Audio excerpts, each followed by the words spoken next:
آپ کا بیٹا آج شام تک کا مہمان ہے، اس کا کوئی علاج نہیں۔ ڈاکٹر کے یہ الفاظ سن کر مولانا رو پڑے، اپنے بیٹے کو گھر لے آئے۔ گھر میں کھڑے اپنے بیٹے کی تیمارداری کر رہے تھے کہ دروازے پر دستک ہوئی۔ مولانا دروازے پر گئے، باہر ایک بوڑھے شخص کو کھڑے پایا۔ حضرت نے سلام و دعا کے بعد پوچھا، بابا جی خیریت سے آئے ہو؟ وہ کہنے لگا، خیریت سے کہاں آیا ہوں، ہمارے علاقے میں ایک قادیانی مبلغ آیا ہوا ہے، وہ لوگوں کو گمراہ کر رہا ہے، پوری امت گمراہ ہو رہی ہے اور آپ گھر میں کھڑے ہیں۔ مولانا نے جیسے ہی یہ بات سنی، آپ کی آنکھوں سے آنسو بہنے لگے۔ بیوی سے فرمایا، میرا بیگ کہاں ہے؟ بیوی نے بیگ اٹھا کر دیا اور آپ بیگ ہاتھ میں پکڑے گھر سے روانہ ہونے لگے۔ بیوی نے دامن پکڑ لیا اور کہنے لگی، مولانا آخری لمحات میں اپنے نوجوان بیٹے کو اس حالت میں چھوڑ کر جا رہے ہو؟ مولانا نے آسمان کی طرف نظریں اٹھائیں اور رو کر روانہ ہونے لگے تو جان بلب بیٹے نے کہا، ابا جان میں آج کا مہمان ہوں، چند لمحے تو انتظار کر لیجئے، میری روح نکل رہی ہے، مجھے اس حال میں چھوڑ کر جا رہے ہو۔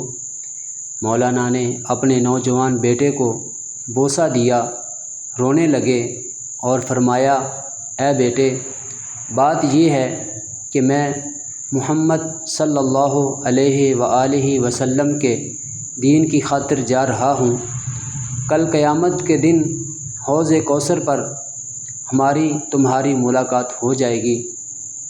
یہ فرمایا اور گھر سے روانہ ہو گئے۔ اڈے پر پہنچے، ابھی بس میں بیٹھے ہی تھے کہ چند لوگ دوڑے ہوئے آئے اور کہنے لگے، مولانا آپ کا بیٹا فوت ہو چکا ہے، اس کا جنازہ پڑھاتے جائیں۔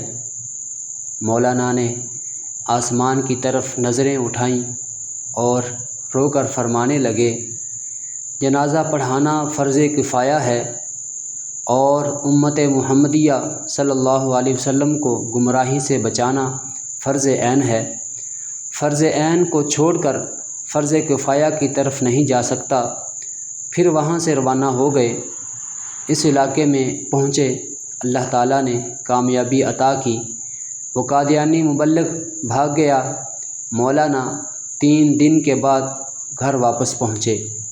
بیوی قدموں میں گر گئی اور رو کر کہنے لگی، مولانا جب آپ جا رہے تھے تو بیٹا آپ کی راہ تکتا رہا اور کہتا رہا، جب ابا جان واپس آئیں تو انہیں میرا سلام عرض کر دینا۔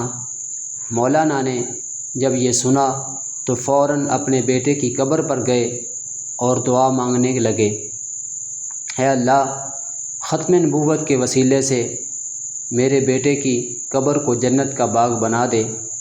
مولانا دعا مانگ کر گھر واپس آئے تو رات بیٹے کو خواب میں دیکھا۔ بیٹے نے اپنے ابا سے ملاقات کی اور کہا کہ محمد صلی اللہ علیہ وآلہ وسلم کے رب کی قسم، ختم نبوت کے وسیلے سے اللہ تعالیٰ نے میری قبر کو جنت کا باغ بنا دیا ہے۔